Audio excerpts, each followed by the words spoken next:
I went searching on the net. I was like, okay, what kind of I just didn't want to pick like a typical shipwreck. Like I didn't want to go Titanic. Like that everybody knows what happened there. I wanted to kind of pick something like maybe most people wouldn't know about. Yeah. And I'd never heard of it. yeah, this one is a interesting story because it crosses over with a major historic U.S. historic event that most people know about. That happened like when we were pretty young of a country, Yeah. in the early 1800s. So this is we're going to call this Lost at Sea, and this is the story about Theodosia Burr's disappearance. Yeah. Now, most people don't really know who she is. Now, just to give a quick summary before we get into this, on New Year's Eve in 1812, Theodosia Burr Alston bounded for New York to reunite with her father after the death of her child, and she never made it home.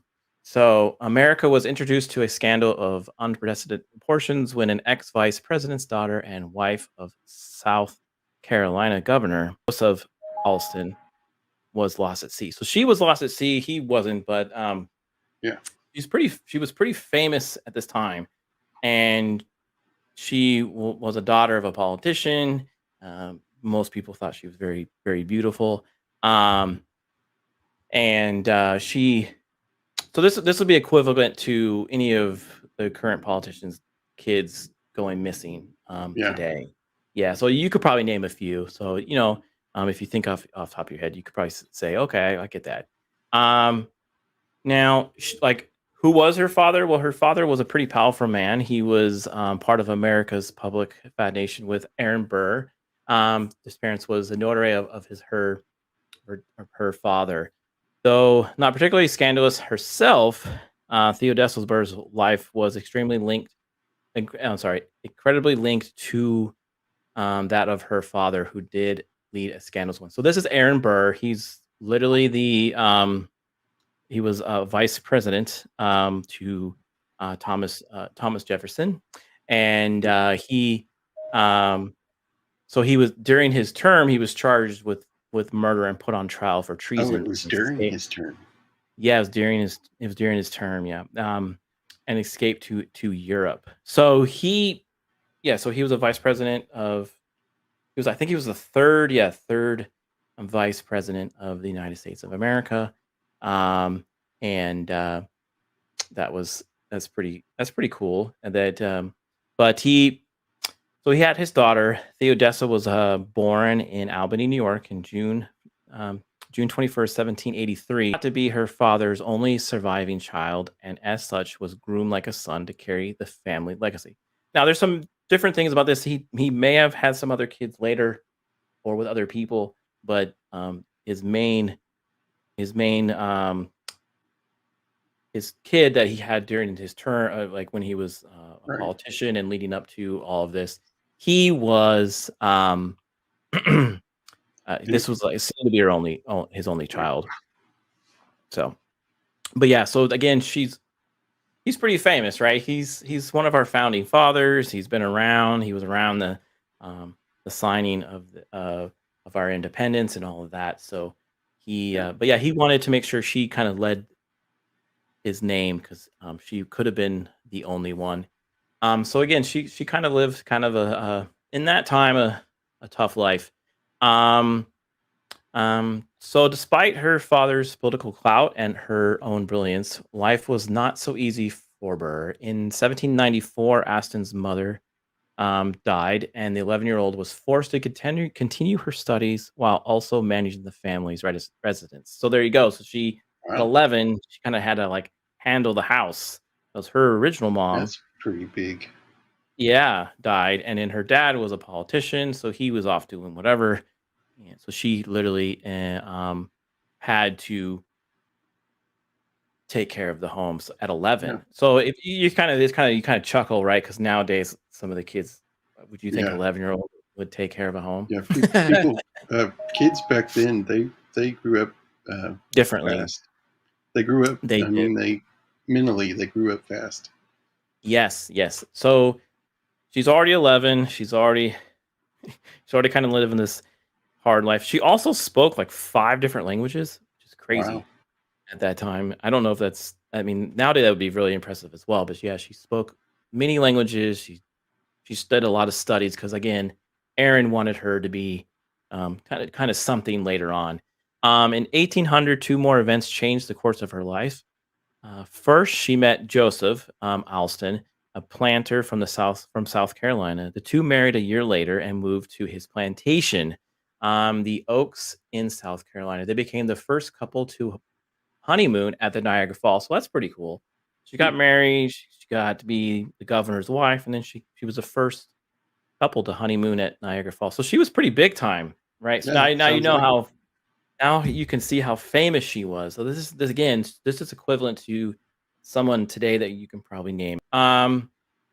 Now this is the big story that everyone knows about her and her father. So Aaron Burr was a part of a duel with um, Alexander Hamilton. Do you know about this story? Right. Yeah. You do. Okay. Pretty So famous one. yeah, it's a pretty famous one, right? So Aaron Burr had success. However, it was briefly while in office he butted heads with Alexander Hamilton. The two men were on opposite ends of the spectrum, and moreover, generally disliked each other. So this is like you could probably think of other politicians now that really hate each other, Yeah. right? This would this would be like two like a member of the Republican Party going up against a Democrat. Yeah, it could I definitely challenge be. you, sir.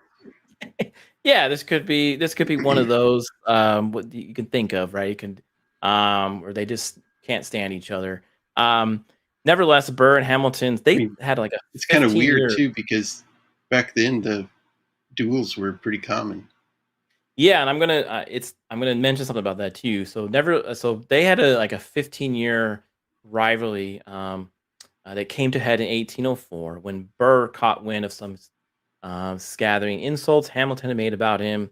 So this is like if someone like made fun of him on Twitter at a political dinner. Burr challenged Alexander to a duel. Now, at this time, duels, yes, you said duels were pretty. People did them. There Yeah. between, I think there was quite a few hundred of them going on at the time. Um, and but at this time, New York, where they were living, and New Jersey, it was a no-no. Like it was against the law to do. So if you were going to do one, you had to travel outside of those states. Um, so yeah, Hamilton they did their duel, ended officially on the morning of July 11th, 1804, when two men met in New Jersey. So they went to New Jersey because the reason why they went to New Jersey was because their Still legal. rules well, it was, but they weren't so aggressive on it. Like New York was very aggressive on it. They were saying you can't do this. This is we're moving on from this Yeah. type of fight. New Jersey was like you can do it, kinda. We won't really say it. So they went to did a shootout, and Hamilton was shot in the abdomen, and Burr was wanted for murder. Now the reason why he was wanted for murder, like I said, they weren't too aggressive on it, and they were probably going to let it go if no one died.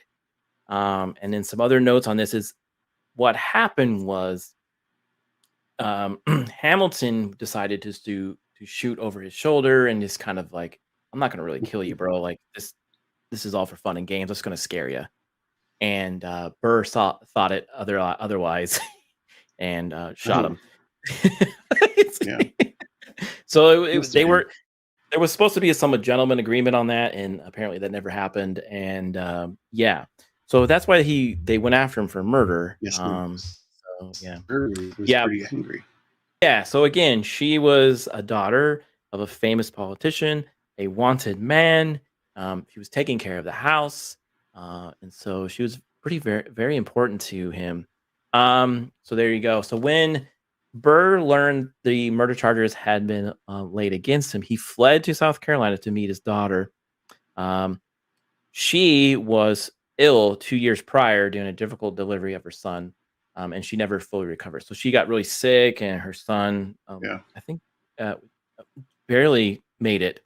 So she was kind of just already struggling, and now she has to deal with the stress of her father being wanted for Yeah. murder. Meanwhile, her father look for ways to escape the law. By the end of 1806, Thomas Jefferson had him arrested for treason. Now, he was a vice president of Thomas Jefferson, right? Right. He was like, "Bro, what are you doing? Like, seriously? Like, come on." So he arrested him despite of her ill health. Theodosia and her husband traveled to be with her father's trial, even though he was acquitted in 1807, September 1st. Burr became the target of public outrage and tarnished his own daughter's reputation in the process.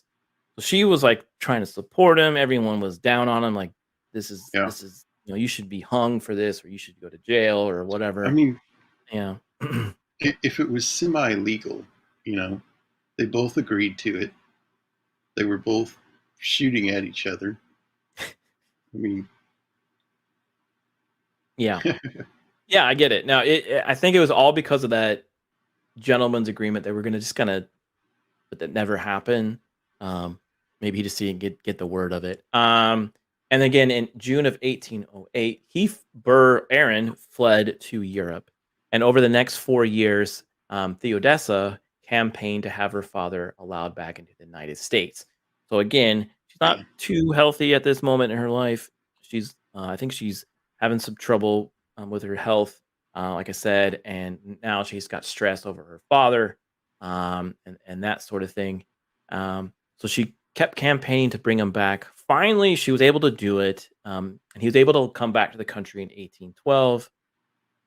But during that same year, tragedy struck her again, where her son died, the one that she had, from malaria, and the child's death took a heavy toll on her. And she Yeah. did say this, quoted, "There is no more joy for me," she wrote. "The world is blank, and I have lost my boy." So she was like literally on the Oh she was yeah. on the brink of like, "I'm just done. This is crazy. I can't do this. Um, I can't do this anymore." I don't think she was living a very good life at this moment. Um, Yeah. at her time. And she probably had a lot of stress going on. Um, so And also to never to know that you'll never be able to have another kid. yep, yep, yeah. And I think that's what happened. She was just at that time, she was the governor's daughter, so yeah, she was probably or not daughter, wife, so she was probably needed to fulfill some things there. As a proposed change of scene, in hopes of recovering from her loss, Theodessa decided to set sail for New York to be with her father. So he was coming back, and she wanted to go see him, and she thought that would make her a little bit happy. And her husband and had just had just been elected governor of South Carolina the same year, and he could not accompany her. So he was going to go, but he decided not to. Worried for her safety, Burr organized for a doctor, Timothy Green, to accompany his daughter to New York. I didn't mention, I didn't put it here, but this was Burr still had some clout, and so did the governor. And they ordered the ship called the Patriot. It was a schooner, and it was Yeah. a military ship. So this was kind of like a military uh, uh, entourage. So she had guards around her. She had protection. So this would be if, like, she was on one of the Air Yeah. Force Ones or something like that. So she was supposed to get I mean, where she was supposed to be. look at the So on date. December, Look at the dates there too. 1812. I mean, that's yeah, 1812, the War of 1812. You're right. See, there's another. You're getting, man. See, we're getting there. yeah. On December 31st, 1812, um, Austin boarded a small schooner called the Patriot. Said that the ship departed Georgetown into the open sea and then was never seen again. The crew, the captain, the doctor, her vanished, gone. No one knew what happened. No evidence of what happened. Um, just completely gone. Now, that's pretty wild, right? Because you just said 1812, and there's the War of Yeah. 1812, right? Aaron Burr was no one really, not a lot of people liked him too Yeah. much. Um, and she was a famous daughter. And so she probably had some wealth with her, right? Right. Um, So since no one knew what really happened, there was a lot of speculation. So at first, Aaron and Joseph let out a hope that she would turn up safely, but by February, it's almost like a good month and a half, they kind of gave up. Um, and this was says, my boy and my wife are gone both. This is this then is the end of all my hopes we had formed. So her husband was pretty distraught about this, as you can imagine. Yeah. Um, so he wrote this to Aaron Burr. 3 years later, Joseph passed away. Um, and then Burr lingered on for another 23 years, but both men were forced to endure countless folk tales describing the disappearance of Theodosia Burr before they could rest. So a lot of people were coming up with all kinds of crazy theories. Before I get into some of those theories, what do you think happened? Well, I've read some of the theories, so Okay. the Right, we'll get into it then. I think one of the things that led to the war was British paying privateers, to sink ships and stuff. Yep. So And that it could have been something to do with the war. I mean, because it was a warship. It could mhm, have been privateers. It could have been British sunk right. it, maybe. So that is one of the theories. Yes. So there was an actual article in 1820 that came out. It's called the New York Advertiser. It reported that privateers boarded the Patriot, confessed to taking over the Patriot 2 or 3 days into the journey and trapping everyone in the hold, stealing all their valuables, then sinking the boat. But certain details contradict their account. The men said they were whether had remained calm for 3 days, but this was not true. There was a storm. They also claimed that the Patriot had left Charleston when it actually departed Georgetown. So who knows Yeah, if this is real? But I guess some people came out and said, "Yeah, and we did it." it could have been a storm too. Yeah, and a storm and um, anything's possible here. So other stories and theories about this at St. Paul's Church in Alexandria, Virginia, there is a mysterious grave belonging to a female stranger. According to lore, a man and woman arrived in Alexandria in 1816. The woman was very sick, and the doctor was summoned. The couple would not answer any questions about their identity. The woman died soon after, and some believe the couple was Theodessa and Dr. Green. So I mean, who knows? So that's Yeah. one theory there. In 1869, Dr. William Poole and his daughter Anna encountered a painting in the home of his patient Polly Mann uh, in Nag's Head, North Carolina. Both were drawn to the portrait, which Anna recalled was of a beautiful young woman about 25 years of age. After questioning his patient about the painting, Dr. Poole became convinced that it was Burr Alston. Um, Mann told Anna that the painting was found by her deceased husband, Joseph Tillett, inside the cabin of a shipwrecked schooner near Kitty Hawk, North Carolina. Hmm. So that's pretty Interesting. fascinating, right? So Yeah. there's a painting of her, supposedly, or there was, that someone it washed up the shore, and that was